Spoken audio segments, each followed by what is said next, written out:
എല്ലാവർക്കും കർത്താവായ യേശു ക്രിസ്തുവിൻ്റെ നാമത്തിൽ സ്നേഹവന്ദനം. ഇന്ന് നാം വായനയ്ക്കും ചിന്തയ്ക്കുമായി എടുക്കുന്ന വേദഭാഗം വിശുദ്ധ മത്തായി എഴുതിയ സുവിശേഷം 17-ാം അധ്യായം 10 മുതലുള്ള വാക്യങ്ങളാണ്. 10-ാം വാക്യത്തിൽ ക്രിസ്തുവേശുവിന്റെ രൂപാന്തരീകരണം ദർശിച്ച ശേഷം മലയിൽ നിന്ന് ഇറങ്ങി വന്ന ശിഷ്യന്മാർ കർത്താവിനോട്, എങ്കിൽ പിന്നെ എന്തിനാണ് ഏലിയാവ് ആദ്യം വരണമെന്ന് ശാസ്ത്രിമാർ പറയുന്നത് എന്ന് ചോദിക്കുന്നതായി നാം വായിക്കുന്നു.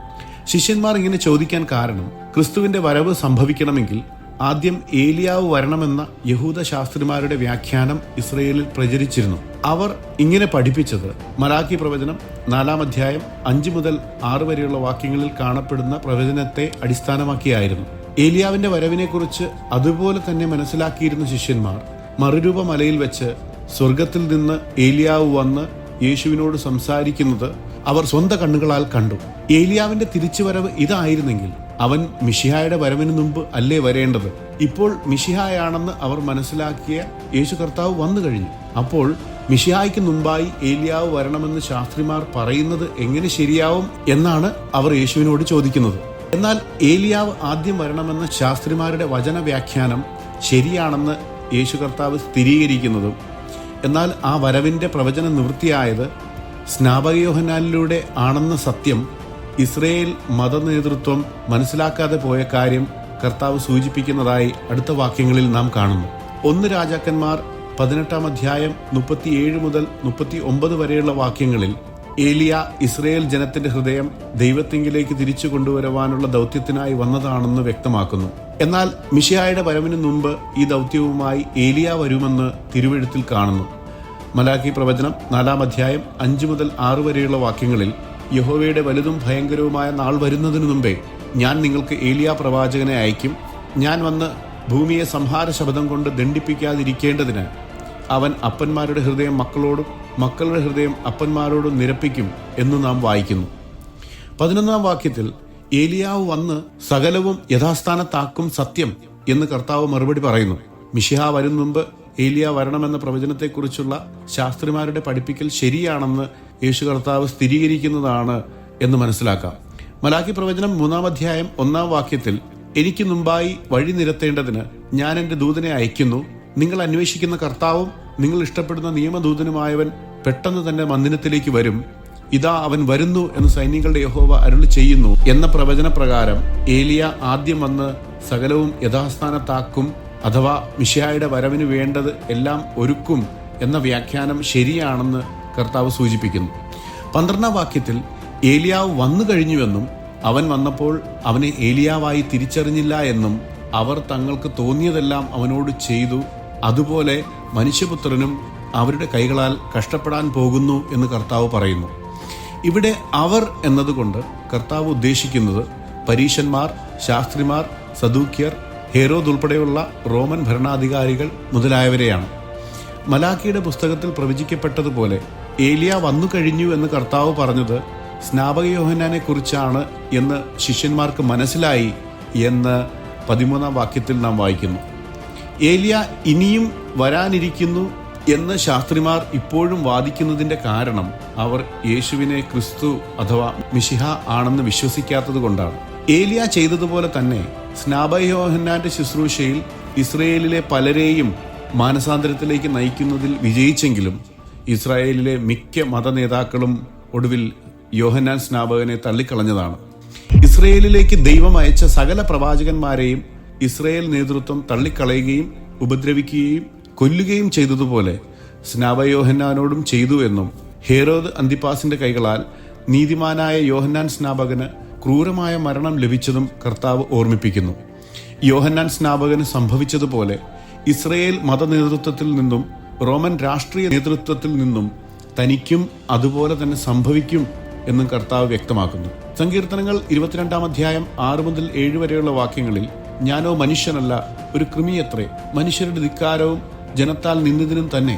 എന്നെ കാണുന്നവരൊക്കെയും എന്നെ പരിഹസിക്കുന്നു, അവർ അധരം മലർത്തി തല കുലുക്കുന്നു എന്ന് മിശിഹായ്ക്ക് വരേണ്ടുന്ന കഷ്ടങ്ങളെക്കുറിച്ച് ദാവീദ് പ്രവചിക്കുന്നതായി കാണാം. മത്തായി സുവിശേഷം 17-ാം അധ്യായം 14 മുതൽ 18 വരെയുള്ള വാക്യങ്ങളിൽ നിരാശനായ ഒരു വ്യക്തി യേശു കർത്താവിനെ സമീപിച്ച് തന്റെ മകന്റെ അപസ്മാര രോഗം സുഖപ്പെടുത്തണമെന്ന് യാചിക്കുന്നതും യേശുവിന്റെ ശിഷ്യന്മാർക്ക് സഹായിക്കാൻ കഴിഞ്ഞില്ലെന്ന് അദ്ദേഹം പറഞ്ഞപ്പോൾ കർത്താവ് അവിശ്വാസികളും വഴിപിഴച്ചതുമായ തലമുറയെ ശകാരിക്കുകയും പിന്നീട് ആ രോഗത്തിന് പിന്നിലെ ഭൂതത്തെ പുറത്താക്കുകയും സുഖപ്പെടുത്തുകയും ചെയ്യുന്നതായി നാം വായിക്കുന്നു. 14 വാക്യത്തിൽ യേശു കർത്താവും ശിഷ്യന്മാരും ജനക്കൂട്ടത്തിന്റെ അടുത്തേക്ക് വന്നപ്പോൾ നിരാശനായ ഒരാൾ അടുക്കൽ വന്ന് യേശുവിന്റെ മുമ്പിൽ മുട്ടുകുത്തി, കർത്താവെ, എൻ്റെ മകനോട് കരുണയുണ്ടാകണമേ, അവൻ ചന്ദ്രരോഗം പിടിച്ച് പലപ്പോഴും തീയിലും വെള്ളത്തിലും വീണ് വല്ലാത്ത കഷ്ടത്തിലായി പോകുന്നു എന്ന് യാചിക്കുന്നതായി നാം വായിക്കുന്നു. സങ്കീർത്തനങ്ങൾ 107 19 വാക്യത്തിൽ അവർ തങ്ങളുടെ കഷ്ടതയിൽ യഹോവയോട് നിലവിളിച്ചു, അവൻ അവരെ അവരുടെ ഞെരുക്കങ്ങളിൽ നിന്ന് രക്ഷിച്ചു എന്ന് പഴയ നിയമത്തിൽ ദൈവത്തെ വിളിച്ചപേക്ഷിക്കുമ്പോൾ മനസ്സലിവോട് രക്ഷിക്കുന്ന ദൈവത്തിൻ്റെ കരുണയെ ഈ വേദഭാഗം വീണ്ടും ഓർമ്മിപ്പിക്കുന്നു. ചന്ദ്രരോഗം എന്നാൽ ചന്ദ്രനാൽ ബാധിക്കപ്പെട്ടവനെന്ന രീതിയിൽ കരുതപ്പെട്ട രോഗമായ അപസ്മാരം എന്നാണ്. ചില വിവർത്തനങ്ങളിൽ ഭ്രാന്ത് എന്നും രേഖപ്പെടുത്തിയിരിക്കുന്നു. ഒരു വ്യക്തിയുടെ സ്വഭാവം ചന്ദ്രൻ പൂർണ്ണചന്ദ്രനിൽ നിന്ന് ചന്ദ്രക്കലയും അമാവാസിയുമായി രൂപം നിരന്തരം മാറിക്കൊണ്ടിരിക്കുന്നത് പോലെ ഈ വ്യക്തികൾക്ക് സംഭവിക്കുന്ന മാനസിക നിലവാരത്തിന്റെ മാറ്റത്തെ ചന്ദ്രരോഗം എന്ന വാക്ക് സൂചിപ്പിക്കുന്നു.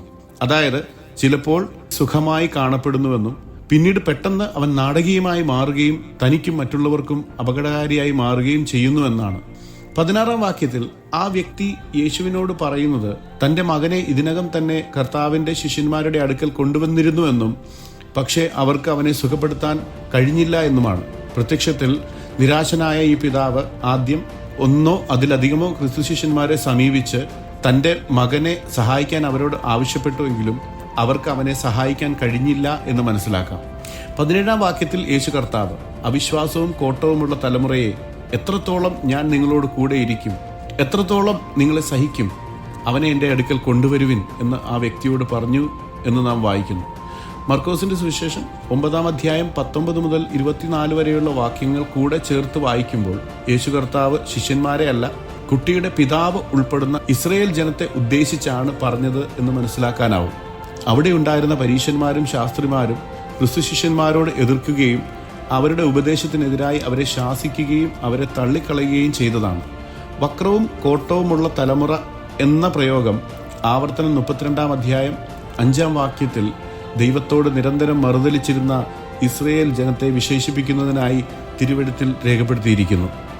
കർത്താവ് അവിശ്വാസവും കോട്ടവുമുള്ള തലമുറ എന്ന് അഭിസംബോധന ചെയ്തത് ശിഷ്യന്മാരെയല്ല എന്ന് വ്യക്തമാണ്. കാരണം ക്രിസ്തു ശിഷ്യന്മാർ പലപ്പോഴും വിശ്വാസക്കുറവുള്ളവരായിരുന്നെങ്കിലും വിശ്വാസമില്ലാത്തവരല്ല.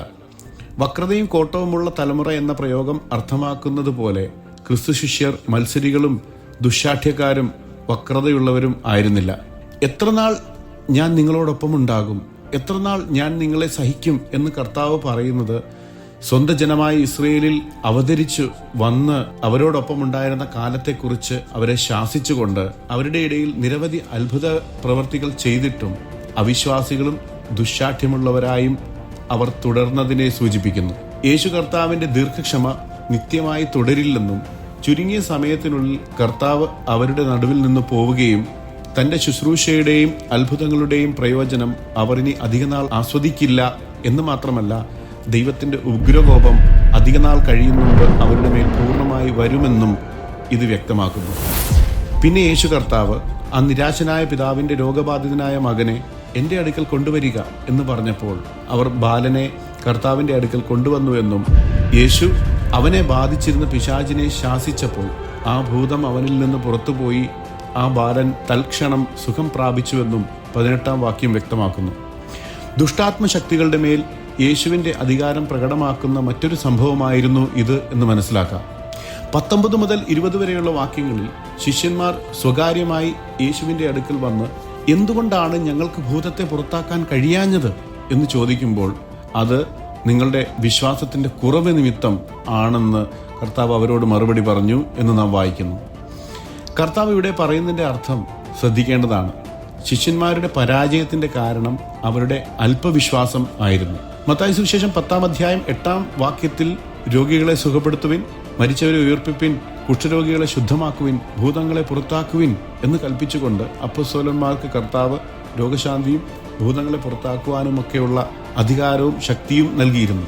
അങ്ങനെ യേശു കർത്താവ് അവർക്ക് മുമ്പ് നൽകിയ ശക്തിയിൽ ആശ്രയിക്കാം എന്ന് അവർ പൂർണ്ണമായി വിശ്വസിച്ചില്ല. അഥവാ കർത്താവിൽ ദൃഢമായി ശരണപ്പെട്ടുകൊണ്ട് തങ്ങളിലൂടെ ഏത് പ്രയാസകരമായ പ്രതിസന്ധിയെയും നേരിടാൻ കർത്താവ് നൽകിയ ശക്തിക്ക് കഴിയുമെന്ന് അവർ പൂർണ്ണമായും വിശ്വസിച്ചില്ല എന്നാണ് കർത്താവ് ഇവിടെ സൂചിപ്പിക്കുന്നത്.